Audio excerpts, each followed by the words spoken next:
Hello दोस्तों, आप सभी का स्वागत है आपके ही इस यूट्यूब चैनल फन स्कूल में। हम सामाजिक अध्ययन पढ़ रहे थे जिसमें हम कुछ टॉपिक जिसको हम छोड़ चुके थे, जिसको आज के इस वीडियो में हम कवर करेंगे। और भी बाकी दूसरे वीडियो हैं जिसमें हम बाकी के पिछले छूटे हुए वीडियोस को कवर करेंगे, जिसमें आज का टॉपिक है जिसका नाम है इतिहास के स्रोत। तो इतिहास के स्रोत के बारे में हम लोग जानेंगे, क्योंकि हम इतिहास के बारे में हमने मॉडर्न हिस्ट्री और हमने मेडिवल हिस्ट्री कवर कर लिया है, लेकिन प्राचीन इतिहास अभी भी बचा हुआ है, जिसमें हम शुरुआती तौर पर आपको बताना चाहते हैं कि आखिर इतिहास हम लोग जानते कैसे हैं, इतिहास जानने के स्रोत क्या क्या हैं, कैसे हम जान पाए हैं कि हम पिछले युगों में क्या हुआ करता था, राजा महाराजा कैसे रहते थे, उनके राज्य में कैसे कैसे लोग थे, कैसे शासन होते थे, किस तरह युद्ध हुए, कौन से हुए, ये सब कैसे हमें पता चला।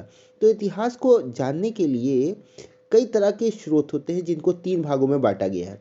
सबसे पहला तो है पुरातात्विक स्रोत। तो पुरातात्विक स्रोत में अभिलेख, सिक्के, स्मारक और स्तूप, इन सभी को शामिल किया गया है। बात करें अगर अभिलेख की, तो अभिलेख के अध्ययन को क्या कहा जाता है? एपिग्राफी कहा जाता है। क्या कहते हैं? एपिग्राफी। अभिलेख से इतिहास के अध्ययन में हमें हेल्प मिलती है।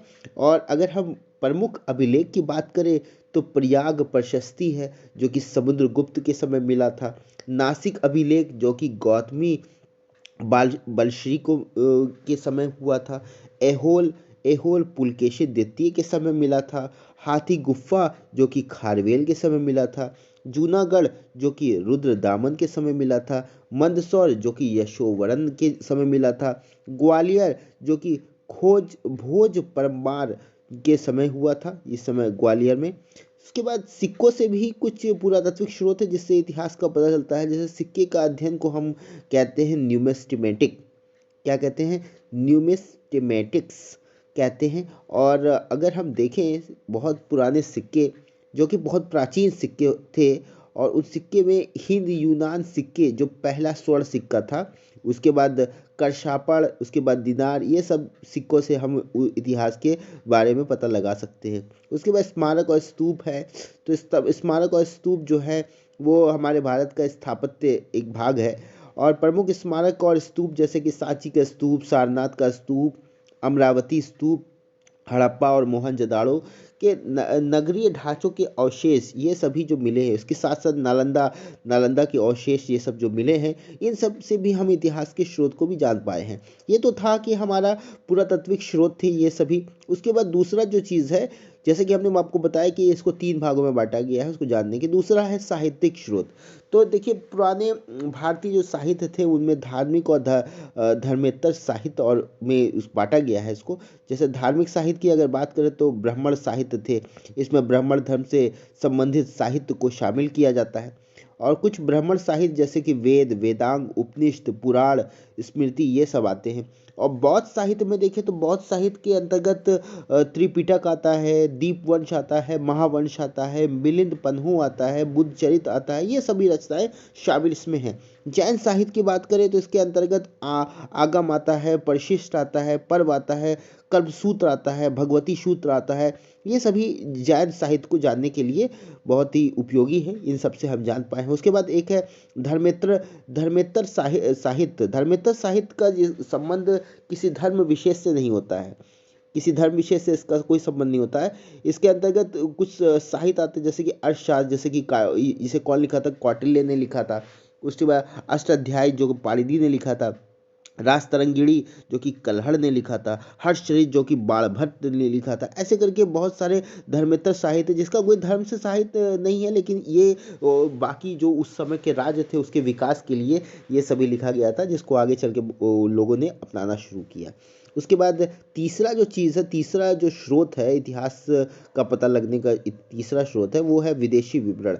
यानी कि जो विदेश विवरण क्या होता है कि जैसे यूनानी, चीनी, तिब्बती और अरबी लोग जो है उस समय भारत में यात्रा के पर्पज से आए थे। और जब वो आए थे तो वहाँ पर लोगों ने उनके बारे में देखा, उनको समझा, और उन्होंने पुस्तकें लिखी, अपनी पुस्तकों में उसका विवरण दिया। जैसे यूनानी लेखक की बात करें तो इसमें हेरोडोटस थे। उनकी जो उन्होंने जो किताब लिखी थी वो थी हिस्टोरिका। इंडिका जो कि मेगास्थनीज के समय लिखी गई। उसके बाद जियोग्राफी जो कि टालमी ने लिखा था। नेचुरल हिस्टोरिका जो कि प्लिनी को इसमें शामिल किया गया था। ये सभी यूनानी लेखक थे।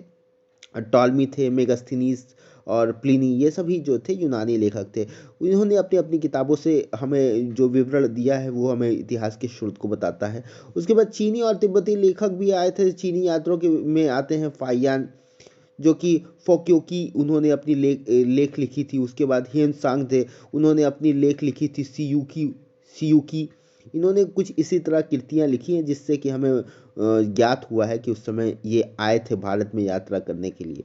उसके बाद तिब्बत साहित्य में यात्री जैसे कि लामा तारानाथ और की जो उनकी कृति थी जिसका नाम था किप्यूर तिग्यूर, इसमें भी शामिल किया गया। उसके बाद अरबी लेखक थे। अरबी यात्रियों में अलबरूनी, उन्होंने अपनी कृति लिखी है तहकीक हिंद, जिसका मतलब होता है भारत की खोज। ये बहुत ही ज़्यादा उपयोगी है, इससे हम जान पाए हैं भारत के इतिहास। तो ये तीन चीज़ हमने आपको बताया, पुरातात्विक स्रोत, साहित्यिक स्रोत, विदेशी विवरण। अब हम कुछ ऐतिहासिक स्रोत के बारे में जानते हैं। जैसे कुछ ऐतिहासिक स्रोत जो ऐतिहासिक ग्रंथ से हमें पता चले हैं, तो उस ग्रंथ के कुछ रचनाकार भी होंगे और उस समय विदेशी यात्रा करने जो आए होंगे उसके बारे में भी पता होगा। उसकी तिथि भी हमें जाननी होगी और वो उस समय अभिलेख जो शिलालेख थे उसके बारे में जानना होगा, और ये किस शासक के समय था ये भी हमें जानना होगा। तो अगर हम पहले बात करें तो मृच्छकटिकम जो कि जिसके रचनाकार शूद्रक थे, और उस समय विदेशी यात्रा करने आए थे यात्री जो थे वो थे हेलियोडोरस, जो कब आए थे 2878 ईसा पूर्व में आए थे। कहाँ पर इसका अभिलेख मिलता है, शिलालेख मिलता है नासिक अभिलेख में। और इसका जो शासक थे उस टाइम वो थे गौतमी सातकर्णी।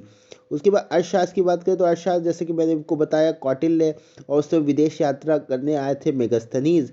और कौन सा साल था, वो था 305 ईसा पूर्व। और उस समय ये जो चीज़ें हैं वो शिलालेख में मिलती है, हाथी गुफा अभिलेख में मिलती है। और उस समय जो शासक थे वो थे खारवेल। उसके बाद गौड़वाहो एक ग्रंथ है जिसके लेखक हैं वाकपति। और उस समय जो विदेश यात्रा करने आए थे वो आए थे फहियान। कब आए थे, 399 ईस्वी में आए थे। और उस समय ये चीज़ हमें शिलालेख में मिलती है, गिरनार अभिलेख में मिलती है। और उस समय शासक थे रुद्रदामन फर्स्ट थे। उसके बाद विक्रमांक देवचरित जो कि जिसके लेखक हैं बिल्हड़, और ये विदेशी यात्रा उस समय आए थे सुंगयुन, और 518 ईस्वी में ये आए थे। और इनकी जो चीज़ें हैं वो भीतरी अभिलेख में मिलती है। और उस समय जो शासक थे वो थे स्कंदगुप्त। कौन थे, स्कंदगुप्त। उसके बाद राज तरंगिणी जिसके लेखक थे कल्हड़, और उस समय विदेश यात्री करने आए थे ह्वेनसांग, 629 ईस्वी में आए थे। उसके बाद प्रयाग प्रशस्ति, ये अभिलेख से पता चलता है, इसके स्रोत मिलते हैं। और उस समय शासक थे समुद्रगुप्त। उसके बाद बृहद कथा मंजरी जिसके लेखक थे क्षेमेंद्र, और उस समय विदेश यात्रा करने आए थे सिंह 671 ईस्वी में। उस समय ये चीज़ें अभिलेख में मिलती है महरौली अभिलेख में। और उस समय शासक थे चंद्रगुप्त द्वितीय। उसके बाद दशकुमार चरित्र जो इसके लेखक है दंडी, और उस समय विदेश यात्री करने आए थे सुलेमान 838 ईस्वी में। और ये जो अभिलेख मिलता है ग्वालियर प्रशस्ति से मिलता है। और उस समय शासक थे मिहिर भोज, जिन्हें भोज प्रथम के नाम से जाना जाता था। उसके बाद हर्षचरित जिसके रचयिता हैं बाण भट्ट, और उस समय विदेश यात्री करने आए थे अलम सूदी 915 ईस्वी में। और अभिलेख में मिलता है एरड़ अभिलेख में। और उस समय शासक थे भानुगुप्त। उसके बाद कथा सरित सागर जिसके लेखक थे सोमदेव, और विदेश यात्री उस समय आए थे अलम सूदी 1915 ईस्वी में। और यह अभिलेख में मिलता है एरड़ अभिलेख में। उस समय जो शासक थे वो थे भानुगुप्त। उसके बाद कथा सरित सागर जिसके लेखक थे सोमदेव, और उस समय विदेश यात्री थे अलबरूनी आए थे 1017 में। और ये अभिलेख में मिलता है एहोल अभिलेख में। और पुलकेशिन द्वितीय उस समय के शासक थे। उसके बाद द्वाश्रय महाकाव्य जो कि हेमचंद्र ने लिखा था, उस समय विदेश यात्री आए थे तारानाथ जो कि 12वीं शताब्दी में आए थे। और ये अभिलेख मिलता है मंदसौर अभिलेख में। और उस समय शासक थे यशोवर्मन। उसके बाद कुमार पालचरित जो कि रचनाकार थे जिसके हेमचंद्र, और उस समय जो शासक वो विदेश यात्री आए थे वो आए थे मार्को पोलो। 13वीं शताब्दी ये तिथि थी जब वो आए थे।